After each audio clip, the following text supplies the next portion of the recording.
আজকের দুপুরের মেনু তোমাদের সাথে শেয়ার করতে চলে এলাম। প্রথমেই ভাতের সাথে নিয়েছি করলা দিয়ে আলু ভাজি আর সালাদ হিসেবে পেঁয়াজ কুচি।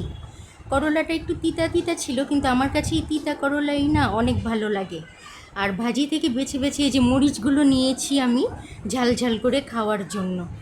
আমার কাছে ভাজিটা বেশ মজাই লাগছিল খেতে। করলা আমার ভালোই লাগে খেতে। এরপর নিয়ে নিলাম ডালের ভর্তা। ভর্তাটা আগের রাতে করা ছিল, কিছুটা রয়ে গেছিলো, সেটাই এখন খেতে নিয়েছি। তো ভর্তাটা দিয়ে খুব মজা করেই খেলাম। এরপরে নিয়ে নিলাম মিষ্টি কুমড়া দিয়ে শিং মাছের তরকারি। মিষ্টি কুমড়া আগে আমি অতটা পছন্দ করতাম না, কিন্তু এখন আমার ভালোই লাগে খেতে।